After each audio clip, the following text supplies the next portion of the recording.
Hey everyone, I'm here at the AMD Threadripper event and I'm joined by Bill Alverson and Amit Mehra. We're talking about Threadripper overclocking, so pretty cool stuff. This is one of the first looks at Threadripper overclocking. Before getting to that, this video is brought to you by Synergy, the software that lets you share a keyboard and mouse between multiple systems. If you have limited desk space and multiple computers to command, Synergy removes the need for separate peripherals or a KVM and works as over-the-network software. Use our link below to get 50% off the basic or pro version.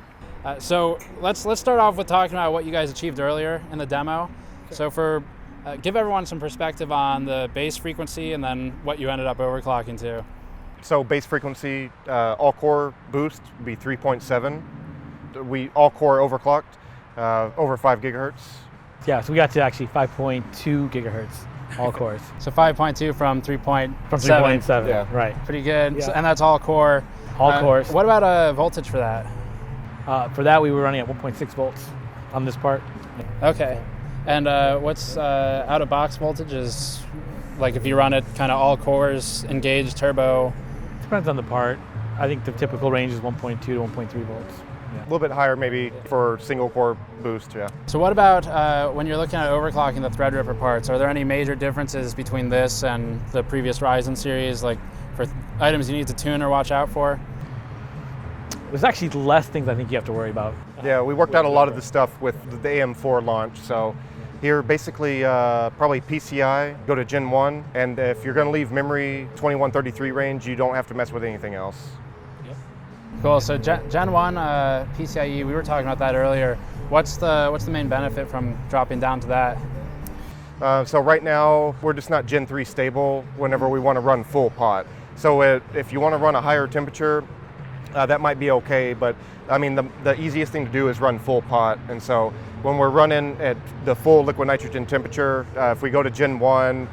You can have reboot stability and less general problems. So if you crash, you can restart the system without having to heat it up. Yeah, it's really great for overclocking. So how about I guess you're mostly working with vCore or something for the voltage that you're tweaking? That's right. Okay. Are there any other voltages that provide a meaningful advantage either for memory or the CPU? Okay, so if you're running memory at like 2133 range, then you're fine. You can just basically run PCI Gen 1. If you want to go faster on memory, then you probably need to start bumping up the SoC voltage. 1.2 or 1.3 volts is a pretty good place to start. And then VDDIO as well, the DRAM voltage. You want to go 135, 1.4. Yeah, so if we're running full pod and we're trying to go over 2133, like 1.35 or 1.4 is a good place to start, yeah. Cool. What about, so for the Cinebench, I guess that was your main benchmark, right? For That's today? Right. Yep. Do we know what the score was on that ultimately? 41... 22. 4122. Okay, that's a multi-threaded bench. So right. For perspective, for anyone who missed our X299 coverage, the 7900X, 10 core, 20 threads, I think we are not XOCers, but we overclocked it to 4.4 or 5. And ended up with I want to say 26 or 2700. So I think that's where X299 is. Right now. So a bit higher, yeah. basically. Yeah. Cool.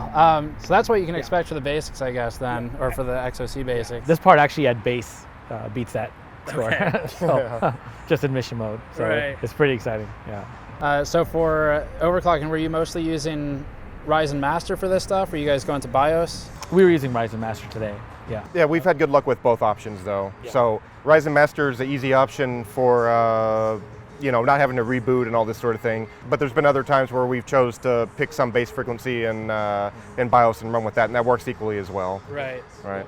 So yeah, but for today we're using Ryzen Master. Yeah. And then for the boards here, I noticed this one you're saying is a reference board, right? Right. That's our internal. It's called the Whitehaven is the code name, right? It's our internal reference board. And then the system on the right is a ASRock production board, so a pre-production board. It's a pre-production, yeah. So then for, I guess for some inside perspective to these things, obviously you guys have to have boards way before the board partners to actually validate stuff. So how do these, how much do they build the VRMs up on these things? Do you get better performance once the AIB boards come out?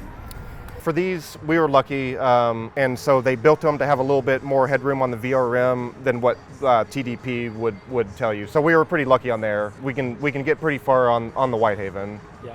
So obviously on the ODM boards, we're not limited by like the SVI2 VRM specification, so we can override that and go much further on voltage. Yeah, I would say the big thing is our internal board let us get started with the overclocking, right? Right. And then at some point we basically, we pass it on to the ODMs to take it the rest of the way.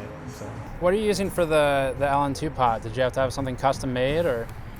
Yeah, so we had a local company in Austin, and so we gave them the design specifications for the socket, all the keep out and all this, and so they built this. Both Kingpin and Durbauer will have LN2 pots available now or very quickly. Oh, cool. Yeah. Okay, so for now, custom built, I guess, just a new socket. So. Right. Yeah.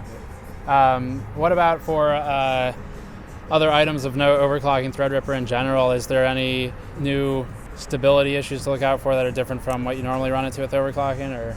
We, luckily on AM4, we worked out a lot of stuff. It gave us time to learn and observe and work on things, right? So ultimately for this, it's been a lot less growing pains, a lot easier to get up and running than it was for AM4. Yeah. We basically were able to fix a lot of stuff on AM4 that can apply here. Yeah, honestly, all we do when we go in is put PCIe in Gen 1 and then let it rip. So Right. yeah, it's Pour some LN2. first and LN2. Right. Yeah.